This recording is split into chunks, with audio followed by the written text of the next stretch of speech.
10 विद्यार्थियों के एक समूह का विवरण नीचे दिया गया है। आइए इन विद्यार्थियों से मिलते हैं। यहाँ पहले स्तंभ में इन विद्यार्थियों के नाम है, दूसरे स्तंभ में इनकी आयु दे रखी है और तीसरे स्तंभ में इनके शहरों का नाम दे रखा है। मान लीजिए कि यादृच्छिक रूप से हम एक विद्यार्थी को चुनते हैं। अब हम कुछ घटनाएं लिखेंगे और फिर उनकी प्रायिकता को ज्ञात करेंगे। आइए पहले इन घटनाओं को लिख लेते हैं। वीडियो को रोकिए और इन 5 घटनाओं की प्रायिकता ज्ञात करने का प्रयास करिए।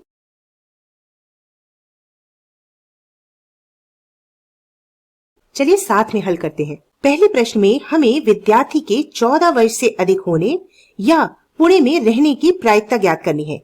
मतलब अगर यादृच्छिक रूप से चुना गया विद्यार्थी 14 वर्ष से बड़ा है तो भी पहली घटना घटित कहलाएगी। अगर विद्यार्थी पुणे में रहता है तो भी पहली घटना घटित कहलाएगी। यहाँ 2 घटनाओं के सम्मिलन की स्थिति उत्पन्न हो रही है। यदि हम मान लें कि घटना ए यह है कि यादृच्छिक रूप से चुना गया विद्यार्थी 14 वर्ष से बड़ा है और घटना बी यह है कि विद्यार्थी पुणे में रहता है, तो पहले प्रश्न में हमसे ए सम्मिलन बी यानी कि ए यूनियन बी की प्रायिकता पूछी गई है। अब ए यूनियन बी की प्रायिकता होती है ए की प्रायिकता प्लस बी की प्रायिकता माइनस ए सर्वनिष्ठ बी की प्रायिकता। तो चलिए इसे ज्ञात कर लेते हैं। यहाँ 14 वर्ष से बड़े कितने विद्यार्थी हैं?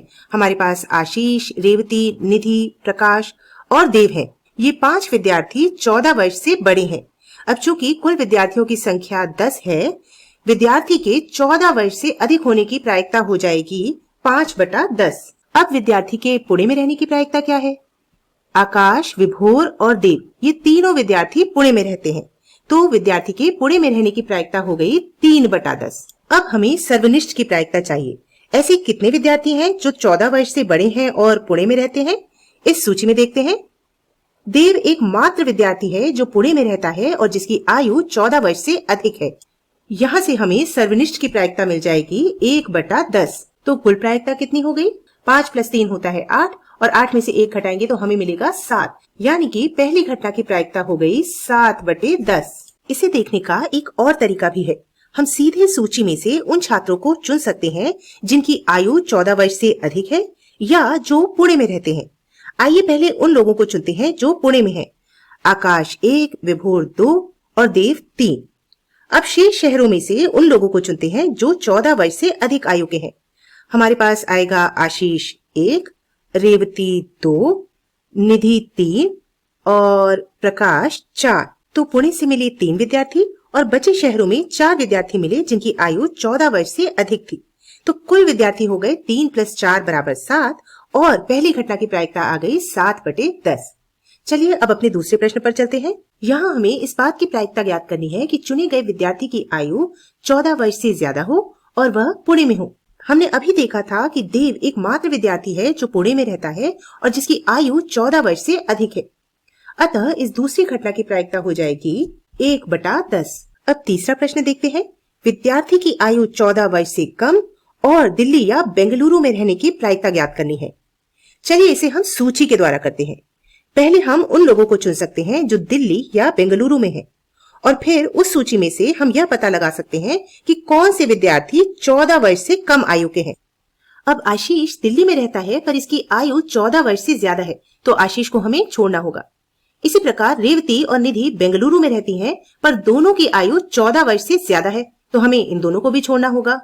प्रकाश दिल्ली में रहता है परंतु इसकी आयु 14 वर्ष से ज्यादा है, प्रकाश को भी छोड़ना होगा। अब आते हैं गगन पर। गगन दिल्ली में रहता है और गगन की आयु 14 वर्ष से कम है, तो हम गगन को ले सकते हैं। इसी प्रकार रक्षा बेंगलुरु में रहती है और रक्षा की आयु 14 वर्ष से कम है, हम रक्षा को भी ले सकते हैं। तो दिल्ली और बेंगलुरु में रहने वाले विद्यार्थियों की सूची में सिर्फ गगन और रक्षा ऐसे थे जिनकी आयु 14 वर्ष से कम थी। तो इन 10 लोगों की सूची में हमें 2 ऐसे विद्यार्थी मिले जिनकी आयु 14 वर्ष से कम थी और वे दिल्ली या बेंगलुरु में रहते थे। तो इस तीसरी घटना की प्रायिकता हो जाएगी 2/10।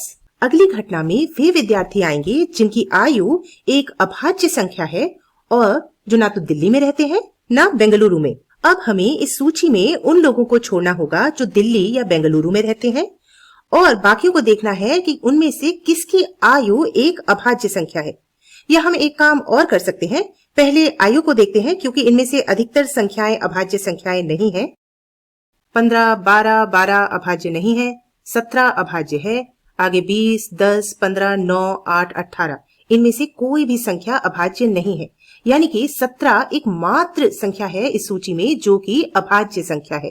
अब 17 के समकक्ष हमारे पास यहाँ रेवती है जो बेंगलुरु में रहती है, और इस चौथी घटना में हमें दिल्ली और बेंगलुरु के लोग नहीं चाहिए थे, इसलिए हमें रेवती को भी छोड़ना होगा। इसका अर्थ ये हुआ कि इस चौथी घटना के लिए हमारे पास इस सूची में कोई भी विकल्प नहीं है, और इस कारण से इस घटना को कभी भी संतुष्ट नहीं किया जा सकता है। तो इस चौथी घटना की प्रायिकता हो गई 0/10, जो कि 0 के बराबर होता है। अंतिम प्रश्न, आयु 4 का गुणज या दिल्ली या पुणे में रहने की प्रायिकता। इनमें से कोई भी शर्त यदि पूरी हो गई तो हम कहेंगे कि घटना घटित हो चुकी है। पहले उन लोगों को देखते हैं जो दिल्ली या पुणे में है, और फिर शेष में से हम उन लोगों को देखेंगे जिनकी आयु 4 का गुणज है। अब दिल्ली में कौन कौन है? आशीष, प्रकाश और गगन, यानी दिल्ली में हुए 3 लोग। पुणे में है आकाश, विभोर और देव, पुणे में भी हो गए 3 लोग, यानी कि दिल्ली या पुणे में रहने वाले कुल 6 विद्यार्थी हो गए। अब शेष बचे लोग या तो बेंगलुरु में है या मुंबई में। आइए देखते हैं कि इनमें से किसकी आयु 4 का गुणज है। 17 4 का गुणज नहीं है, 20 4 का गुणज है तो हम निधि को शामिल कर सकते हैं, 10 4 का गुणज नहीं है तो हमें निहार को छोड़ना होगा, 8 4 का गुणज है तो हम रक्षा को भी शामिल कर सकते हैं। तो हमने ये देखा कि रेवती और निहार को छोड़कर शेष सभी विद्यार्थी इस घटना को संतुष्ट कर रहे हैं। अतः इस 5वीं घटना की प्रायिकता हो जाएगी 8/10। एक और तरीके से भी हम इस घटना की प्रायिकता की पुष्टि कर सकते हैं। ये 5वीं घटना 2 घटनाओं आयु 4 का गुणज हो तथा विद्यार्थी दिल्ली या पुणे का रहने वाला हो, इनके सम्मिलन से बनी है। हम यहाँ सम्मिलन की प्रायिकता का सूत्र लगा सकते हैं। अब आयु के 4 का गुणज होने की प्रायिकता क्या है? हमारे पास कितने विद्यार्थी हैं जिनकी आयु 4 का गुणज है? 12, 12, 20, 8, बस इतना ही। ये 4 विद्यार्थी ऐसे हैं जिनकी आयु 4 का गुणज है। तो आयु 4 का गुणज हो इस बात की प्रायिकता हो जाएगी 4/10। अब दिल्ली या पुणे में रहने वाले कुल 6 विद्यार्थी हैं, तो दिल्ली या पुणे से होने की प्रायिकता हो जाएगी 6/10। अब अंत में हमें इन दोनों घटनाओं के साथ में होने की प्रायिकता को घटाना होगा, यानी सर्वनिष्ठ की प्रायिकता को घटाना होगा। अब ऐसे कितने लोग हैं जो दिल्ली या पुणे में हैं और जिनकी आयु 4 का गुणज है? आकाश और विभोर। इनके अतिरिक्त हमारे पास आशीष, प्रकाश, गगन और देव है, परंतु किसी की भी आयु 4 का गुणज नहीं है, इसलिए सर्वनिष्ठ की प्रायिकता हो जाएगी 2/10। अब इसे सरल कर लेते हैं।